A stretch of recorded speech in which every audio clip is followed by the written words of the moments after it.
On this Thursday night, as the West pushes for peace, Russia unleashes hundreds of strikes across Ukraine. They want to continue to pound the Ukrainians until they get what they want. What Russia is now ruling out and what Ukraine's president believes is the only way to end the war. The scramble for Palestinians trying to escape Gaza City. Their struggle to find safety as Israeli troops move in.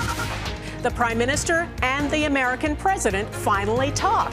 What was discussed? Plus, he always showed compassion and kindness in the courtroom. I'm not going to leave you with $5. I'm going to dismiss everything. Remembering Frank Caprio, the world's nicest judge.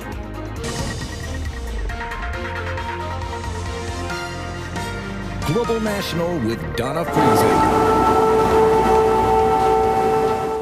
Russia is stepping back from the idea of peace talks. Its military launching the biggest wave of attacks on Ukraine in weeks. Nearly 600 drones and 40 missiles, according to Ukraine's Air Force. One person was killed and more than a dozen others were injured.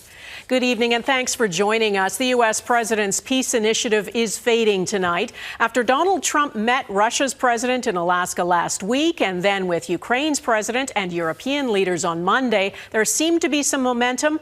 Now, Russia's foreign minister is talking tougher than ever, making it clear having any settlement that includes Western troops in Ukraine would amount to foreign intervention. Redmond Shannon has our top story tonight. The mundane yet brutal reality of a 3.5-year war with no end in sight. Ukraine says Russia fired hundreds of drones and dozens of missiles overnight, killing one person in the western city of Lviv, close to Poland, 1,000 kilometers from the Eastern Front line. Russia, which invaded Ukraine, insists it is the one that wants peace, not Ukraine. Russia's Foreign Minister Sergei Lavrov called recent Western efforts for peace a hopeless venture. He also called into question the legitimacy of Volodymyr Zelensky's leadership of Ukraine. Lavrov insisted that Russia must sign off on security guarantees given to Ukraine and that they can't involve NATO forces on the ground. We're in a kind of chicken and egg situation at the moment. This former NATO official says despite last week's Alaska summit and this week's European gathering at the White House, Russia and Ukraine are no closer to peace. It's pretty clear that as long as Putin feels that he's got a military advantage on the ground, he's quite happy to pretend to negotiate while pursuing as much of a military offensive as he can. President Zelensky said, as he has done throughout, that force is the only way to get Russia to stop the war. There's no pressure for either side to make real compromises now. This Russia analyst believes a Putin-Zelensky summit, with or without Trump, is not on the horizon. The sides are so far apart about what the possible landing zone in this war can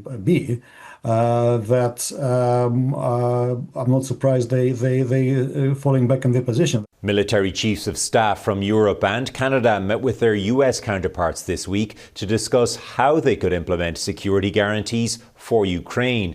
But as things stand, those plans appear to be mostly hypothetical.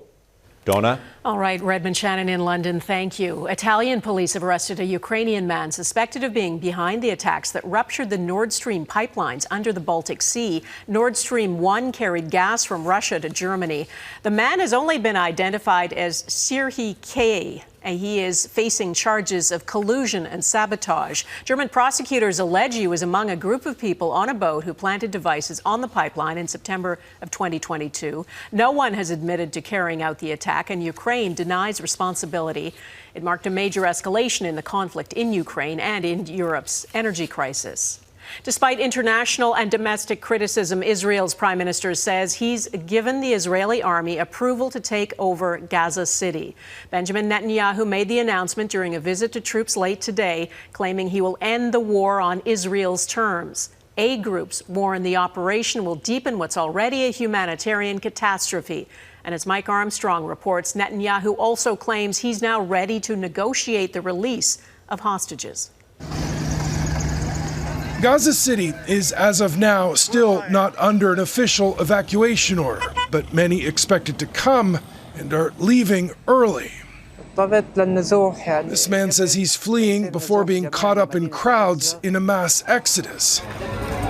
Gaza City is home to more than 1 million Palestinians, and Israeli troops appear to be preparing to go in. Prior to that, it's been days of intense airstrikes and artillery.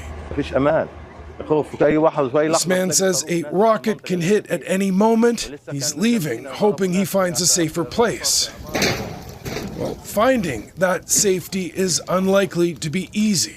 Moving from Gaza City in the north means moving south, and those areas are being hit as well.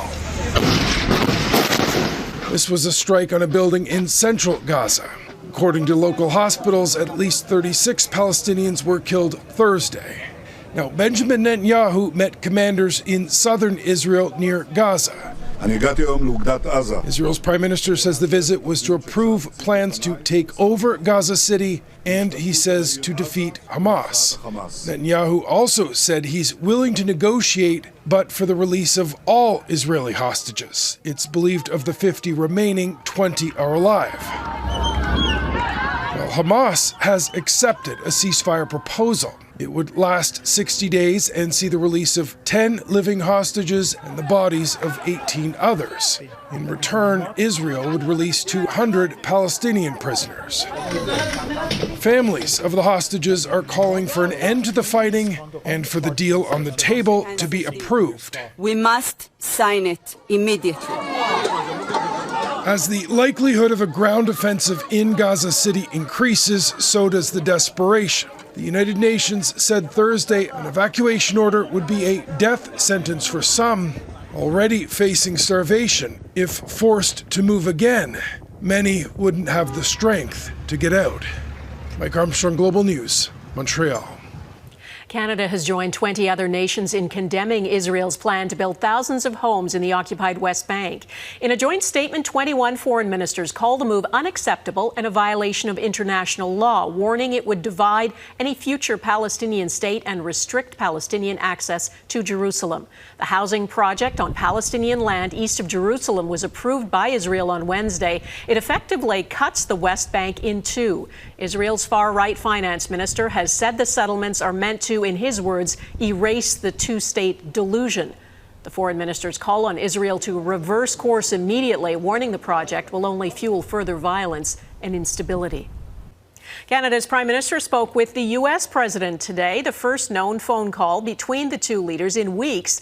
The Prime Minister's office isn't saying much, except that the call was wide-ranging and that they discussed current trade challenges, opportunities, and shared priorities in a new economic and security relationship between Canada and the U.S.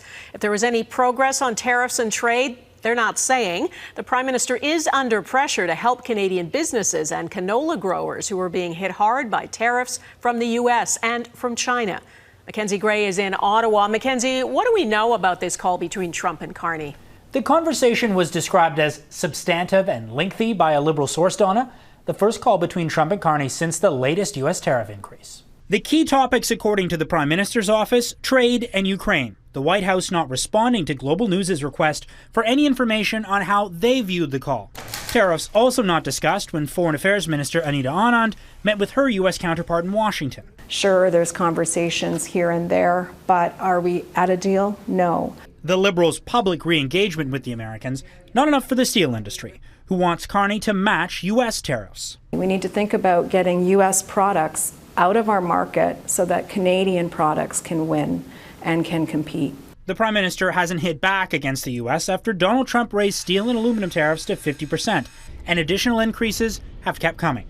Last week, 407 different goods like cranes, bulldozers, and rail cars had a 50% tariff added to the steel component in them, despite those goods being covered under the Canada-U.S.-Mexico free trade deal. I consider it very, very unfair. In an interview with Global News last week, the U.S. ambassador blamed similar moves by Canada as one reason why a deal hasn't been struck. We haven't done that, but Canada has decided that, that's fair game. We will, call into question CUSMA. I'm hoping for every success for our Liberal Prime Minister. Saskatchewan's Scott Moe looking for an off-ramp not only with the U.S., but also with China, to try and have a new 76% Chinese tariff on canola removed. We're appreciative of the efforts that have been made and the priority that has been there. But it being a province in a nation of Canada, we're obviously never satisfied, and we ask for more effort in a more urgent fashion. China put tariffs on canola in response to Canadian tariffs on Chinese EVs and steel, moves done in part to try and appease the Americans, Donna, but it hasn't worked out, with Canada now in a trade war with both of the world's largest economies. All right, Mackenzie Gray in Ottawa, thank you. Despite the impact of Trump's tariffs on the auto industry, at least one major car maker is doubling down on making electric vehicle batteries in Canada. Volkswagen is building a gigafactory for EV batteries in southwestern Ontario. Today, the company signed new contracts with domestic manufacturers to make it happen. Colin DeMello reports. What looks like an open, expansive piece of land in St. Thomas, Ontario, is now the province's best bet for the future of auto manufacturing. It's 16 million square feet. It's pretty staggering. This massive property is set to host a Volkswagen gigafactory, producing electric vehicle batteries in just 2 years. We remain on track for initial production starting in 2027, obviously followed by a demand-based ramp-up. To kick off construction, the automaker signed new deals with Canadian companies for the materials required to build. It's a move that comes at a pivotal time for domestic industry. Amid the tariff war with the United States, Ontario has been pushing for the use of Canadian-manufactured steel in local projects. It's absolutely critical. It's going to create thousands of jobs right across the province, and we're just so happy that they're using local companies. The construction also offers a rare positive sign for a province that has gone all in on electric vehicles. Ontario promised to spend $12 billion in battery production incentives as it attempts to create an entire provincial supply chain. But as global EV demand drops and Trump's tariffs squeeze the Canadian economy, other auto manufacturers have slowed down their plans in the province. But not Volkswagen. We're building this factory for decades and generations to come. So what we're doing here really outlasts a lot of what we see going on right now. So it's not something that we're going to allow to impact what we're doing for a long-term plan. It's a glimmer of hope that this EV road still has a destination. Colin DeMello, Global News. Coming up, the questions about whether provinces in Atlantic Canada are properly prepared to fight wildfires. Plus, New Jersey's emergency as Hurricane Erin moves up the Atlantic coast.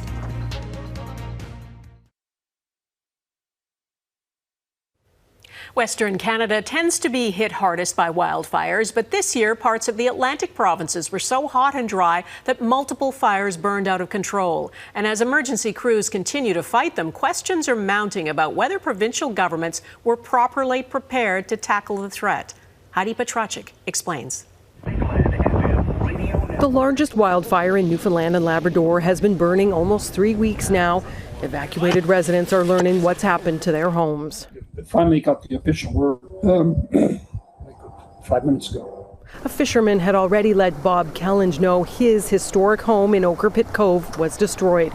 More than 2,000 hectares in size, the provincial government says it is slowing down after obliterating more than 200 buildings, including homes and an elementary school. I think they've been chasing this fire. They never got ahead of it. He and other residents feel the province should have deployed far more firefighting resources far sooner. There was plenty of time for the government to secure the air assets well in advance of this fire. That to me is a failing.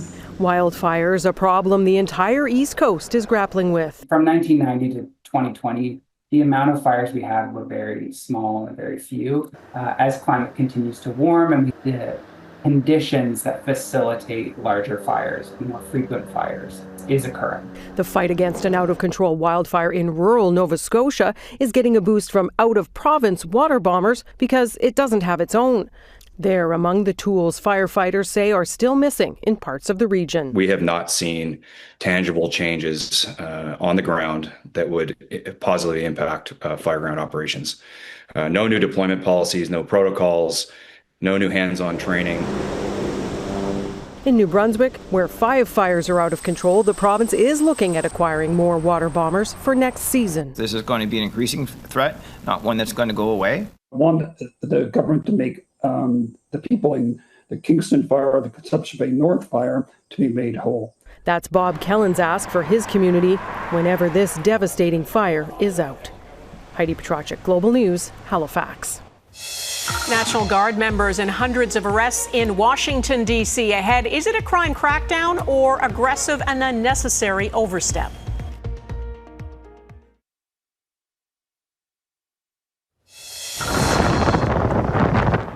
New Jersey's governor has declared a state of emergency as Hurricane Erin moves up the U.S. East Coast. It's not expected to make landfall there, but beaches are still closed because of the risk of life-threatening rip currents. The damage wasn't as bad as feared in parts of North Carolina, but there has been flooding from a significant storm surge. Waves and sand crashed over dunes and roads.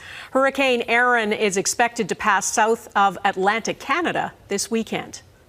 The U.S. president met tonight with the police and the National Guard, who are now patrolling Washington, D.C. It's part of his use of emergency powers to take charge of the police force and fight what he claims is rampant violent crime in the city. We've had some incredible results. The results have come out, and it's like a different place. Local officials say the data actually shows crime was down before the troops arrived. Jackson Prosco reports on what locals think of President Trump's show of force. The federal takeover of Washington has expanded to include National Guard troops from 4 Republican-led states, with the Trump administration unapologetic about the crackdown. You can actually bring law and order to communities. You've just got to have the political willpower to do it. Across the American capital, scenes like this keep playing out, with immigration arrests in high-profile locations. Homeland Security says this man had entered the U.S. illegally and had previously been charged with aggravated sexual assault against a minor. The Attorney General reports more than 600 arrests so far. Local officials insist the takeover is aggressive and unnecessary. We know that crime has gone down in our city, and it has gone down precipitously over the last 2 years. Many residents say the deployment of federal resources has also been ineffective, missing historically high crime neighborhoods. It's about power. It's not about crime. It's not about equity.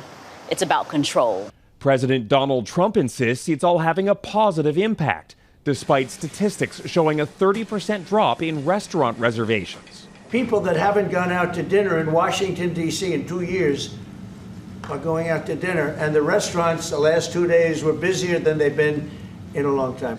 It is absolutely not true. Mark Rutstein says his bar has lost up to 75% of its business. Like many Washingtonians, he's worried about what a prolonged federal presence will mean. You know, I'm not going to let it fail, but we will be at the bank asking for money. This is now turning into a battle of numbers, with the Trump administration launching a probe of Washington's police department over crime statistics, which have actually shown a decrease in violent crime in recent years. The administration calls those numbers fake. Donna? All right, Jackson Prosco in Washington. Thank you. Be close to your family. Be close to your friends. And have compassion and understanding of other people. One judge's legacy of compassion and kindness. That's next.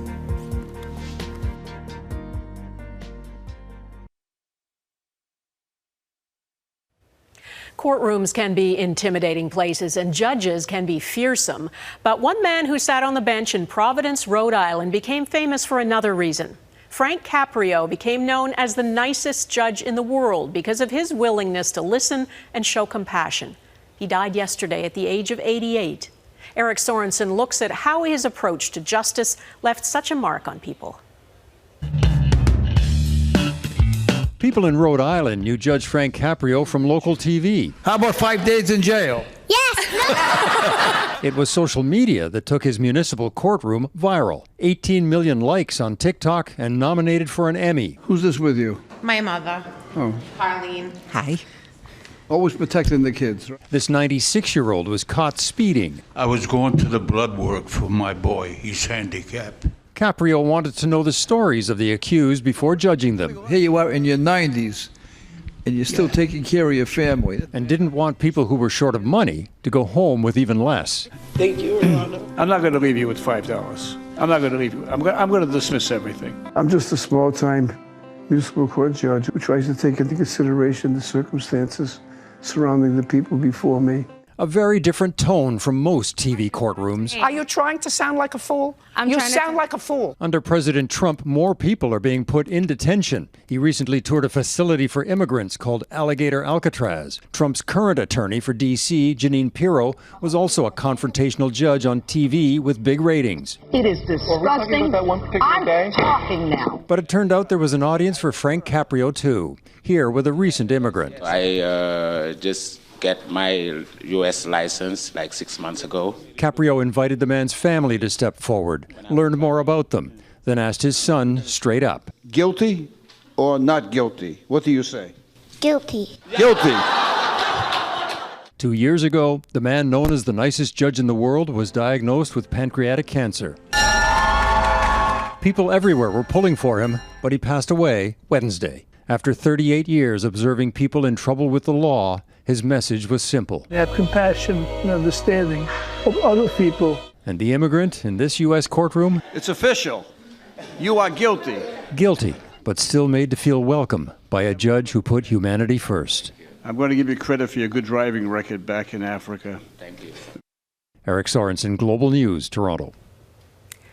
And that is Global National for this Thursday. I'm Donna Friesen. Tonight's Your Canada showcases Moose Jaw, Saskatchewan, St. Paul, Alberta, and the Alexander Murray Hiking Trail in Kings Point, Newfoundland and Labrador. Please keep them coming. Send your pictures of Canadian pride to Global National at globalnews.ca. And thanks for watching. Jeff Semple will be at the anchor desk tomorrow, and I will see you again next week. Bye-bye.